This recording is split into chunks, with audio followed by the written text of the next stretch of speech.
Hello, everyone. Welcome to Development Palates. I am Aaron Loomis. With me today is Jiunn, Seth Guys, John McTavish. How you guys doing this afternoon? Here we are Spaghetti again. meatballs. So today we are talking about the Dunbarton Tobacco and Trust Polpetta. This cigar is a short Robusto 4x48. Comes out of the Noxa factory in Nicaragua.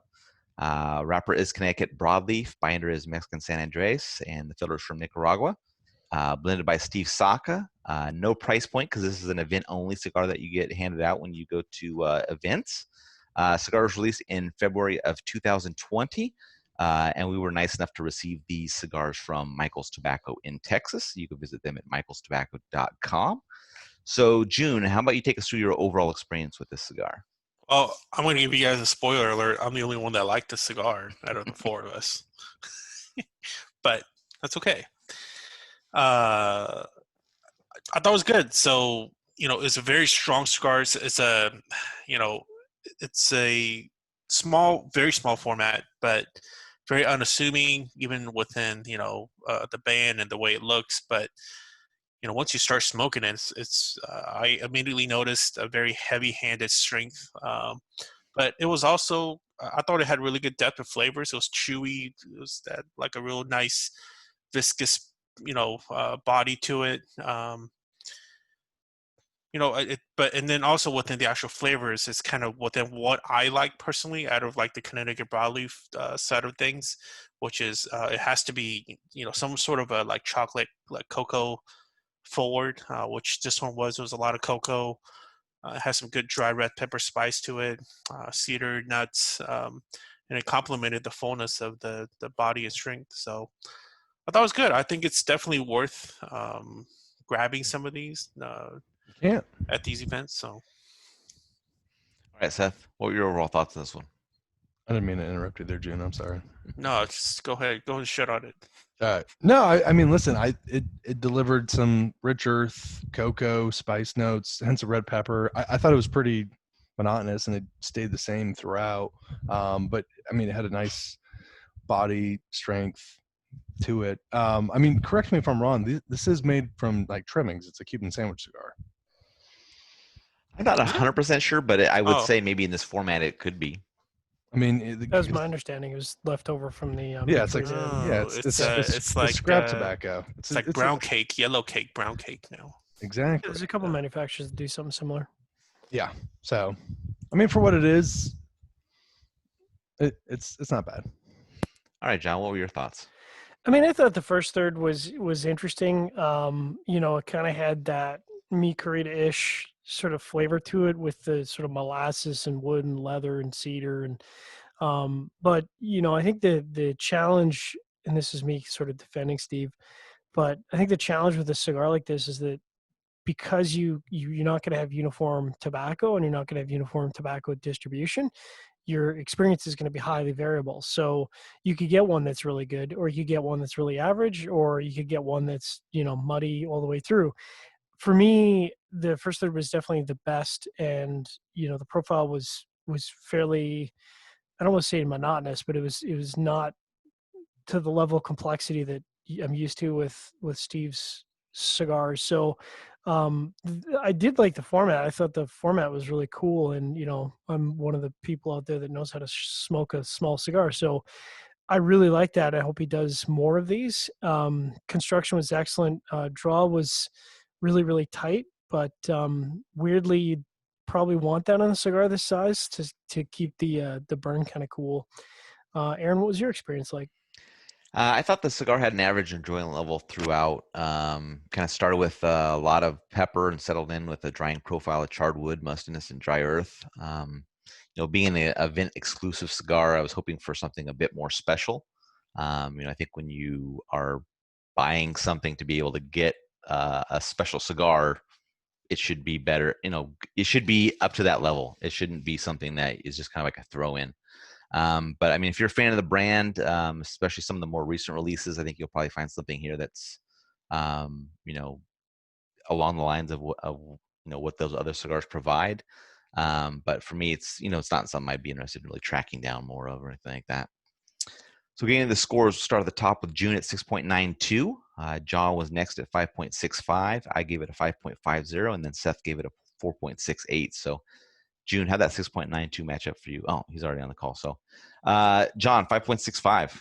Yeah, that matches up. It's slightly above average flavor profile with some resistance on the draw, which kind of knocked the score down. As we always say, because it seems like this message is lost on people, average is not bad. Average just means that it didn't necessarily stand above any of the offerings. And I think you had a very good point there, in that if this is an event-only cigar, you are kind of expecting something special, something maybe derivative of what he already does. And I'm not sure that this necessarily does that, but I would smoke it again. Yeah, my 5.5 matches up well. I mean, it's an average flavor experience. Had very good construction, so that's kind of what gets it right into those mid fives, but average overall. All right, Seth, 4.68. How'd that match up for you? Yeah, I mean, it's not bad for what it is, but it's not a really good cigar. I mean, there's not much to it. It's just kind of this monotonous, tobacco trim cigar. But we're going to get into this event only aspect whenever the next line item. Yep. So that's basically it. So if we want to chat about anything else, so go for it. Run your event exclusive topic. Why would you already touched on this, Aaron? Yeah. This is not a good incentive. And right. I don't like, if this is your reward for buying a box that you can get a bundle of these, like I'd rather just get a couple Sober Mesas or Todos Los Dias. Like just absolutely. Give me that premium stuff. Don't make this an event only. And if you're handing it out at an event, is this really the cigar you want to give out to people? Right. I agree on all points. I don't think this, and it's not a knock on Steve. I just don't think that, I don't think this cigar is representative of shitty day. Of his blend profile and a lot of the great cigars that he makes. Like, to me, this is probably one of the weakest offerings in the portfolio by a fair margin. So yeah. I mean, he's always, listen, this is something I'd say. I don't care if it's live. He's always talking about. We're still on Jiunn. Even at the shows, he's always kind of like comparing himself with like Nick and Foundation. I mean, Nick had a Menelik, which was an event-only cigar, which now that it's national and you can get, they're really good. And I think you guys had some fluorescent, but I'm sending you some actual regular production. Like that's a really good event-only cigar, which is now regular production. Mm-hmm. I think for an event only, you should really have it be something premium, something really special, not this. Would you see this more of like a bait fish comparison? I think, who said yellow cake? Jiunn did. Jiunn. I think this is exactly what that is. And there's nothing wrong with that if you market it like that. Same thing. Baitfish, yellow cake, same. Baitfish was good though, man. Baitfish was really. Yeah, I like Baitfish more than the other Muwat stuff. Yeah, that was special. That was special. Any other thoughts on this one then? Or we're good?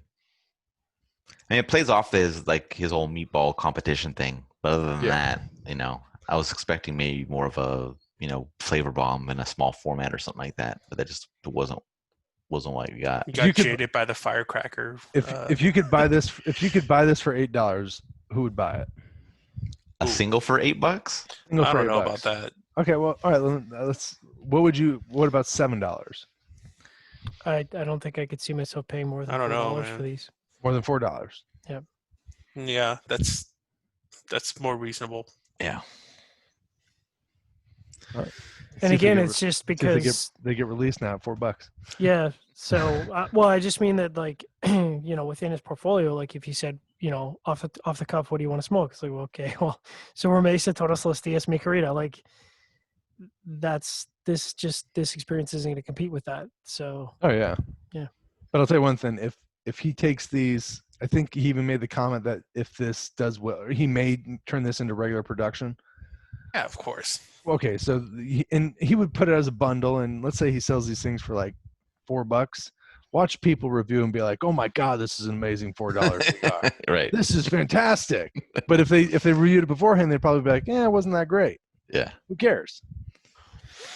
Well, I hope that there's people that attend an event and enjoy it. No, yes, and I'm not telling people do not go to an event of his. By the way, I should clarify that. You should go to his event, and you should support him at the events. Yeah, if you're going to go to any cigar event, going to an event that Steve's hosting is something you have to do, because the amount of knowledge and stories and just general entertainment he provides, I mean, yeah, it's a no-brainer. If I was able to attend an event of Steve's near me on any kind of regular basis, I would be there all the time. Yeah.